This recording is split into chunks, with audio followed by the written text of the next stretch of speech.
देखिए, खुले में नमाज पढ़ना एकदम नाजायज है।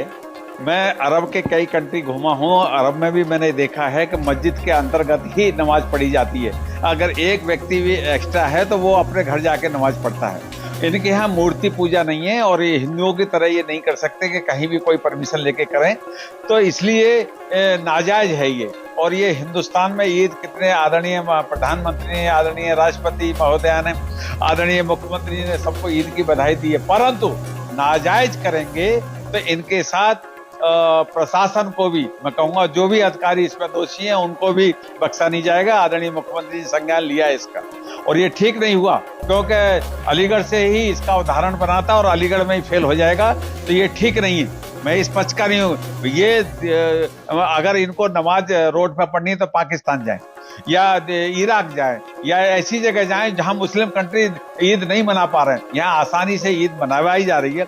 इतना प्रशासन लगता है, आप बताइए हिंदुओं के लिए इतना प्रशासन लगता है कहीं? हाँ, बिल्कुल चले जाए।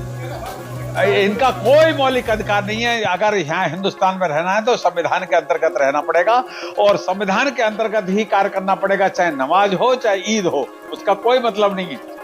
ये अर्थ नहीं है कि किसी के घर को कब्जा कर लो या रोड को कब्जा कर लो, ये नहीं चल सकता।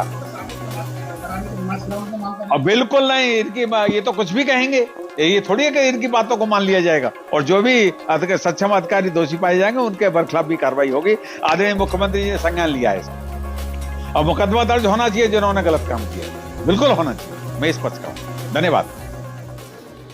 मेरा नाम मुफ्ती मोहम्मद अकबर कासमी है। आज ईद उल फितर का दिन है। अल्हम्दुलिल्लाह शहर मुफ्ती खालिद हमीद अलीगढ़ साहब की तरफ से लेटरपेड पे बाज़ाब्ता ऐलान जारी हुआ था कि ईद उल फितर की नमाज 2 शिफ्टों में अदा की जाएगी। पहली नमाज 7 बजे और दूसरी नमाज 8 बजे। मैं गेट नंबर 1 पे वॉलंटियर के तौर पे था। अल्हम्दुलिल्लाह बहुत इत्मीनान और सुकून से लोग अपने ईद की नमाज के लिए अंदर जा रहे थे। इसी बीच में किसी ने अफवाह फैला दी कि अंदर की ज़मीन गीली है, बाहर की सूखी है, तो कुछ लोग जो है कोशिश कर रहे थे नमाज पढ़ने के लिए बाहर। लेकिन इस बीच में जो है पुलिस प्रशासन और जो सहयोगी लोग थे उन लोगों ने मिल करके उनको अंदर किया।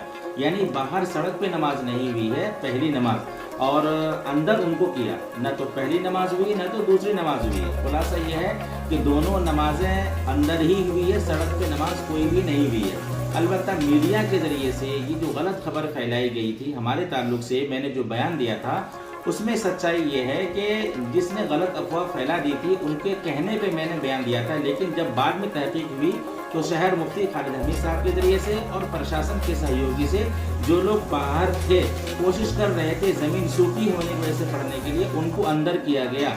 गोया कि नमाज सड़क पे नहीं हुई है, किसी भी हाल में नहीं हुई है।